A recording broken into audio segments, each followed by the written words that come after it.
Good morning, Tom Barter, Planning Operations with Rocky Mountain Complex Incident Management Team 1, and this is your Bovee Fire operational briefing for Friday, October 7th. And this will be the team's last operational briefing, as we'll be turning this fire over to the local unit at 07 tomorrow morning. So we are now at 18,930 acres, 97% contained.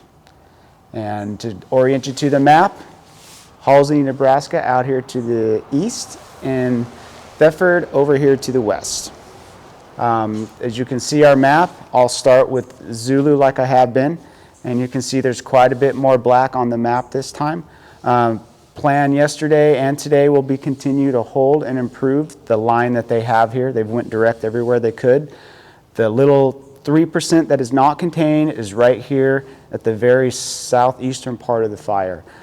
There is line in this area. It's what we call a really spotty or raggedy burn. So there's not good solid black, what we call right up to the edge. So Zulu will continue to hold and improve this line and mop up where necessary, but they're also going to have crews spread out right in this area, and they're going to, throughout the day, they're going to continue what we call gridding in there, just looking for heat.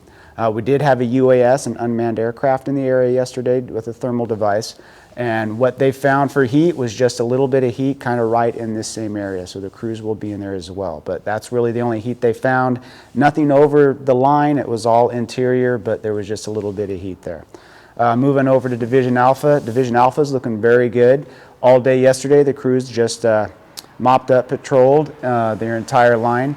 We did put the unmanned aircraft in there as well. And the heat that was found there, if there was any, was well inside the line by a couple hundred feet. It was very far in there. So nothing right on the line to be concerned with there at all. And then, of course, still patrolling and monitoring this area along the highway corridor and the river. Division Lima, we had a little bit of area way up here in the top in the shelter belt where the fire had got to. We did put the unmanned aircraft up there yesterday as well, and found two little signatures for heat. The Division Lima Resources got in there right away, knocked that out. There's been no issues since. Otherwise, the whole Division Lima area will be in a patrol status as well, with Division Lima being very difficult to access due to the sandy terrain. They'll be patrolling it with UTVs, and then the rest of the resources will be basically what we call high point, and just scanning the area to make sure nothing's in there. But otherwise, Division Lima is looking very, very good.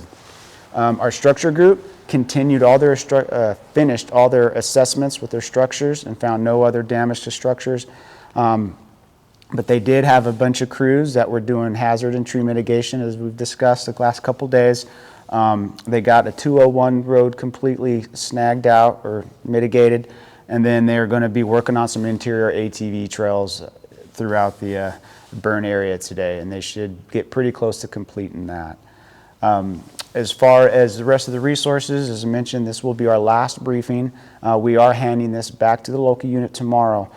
So what that means is there's going to be a bit of a demob process. We're going to be getting rid of some of the other resources today. So throughout the day, some of the other resources will be leaving the area and going back to their home unit, but we will be leaving a contingent for the local unit for the rest of the fire.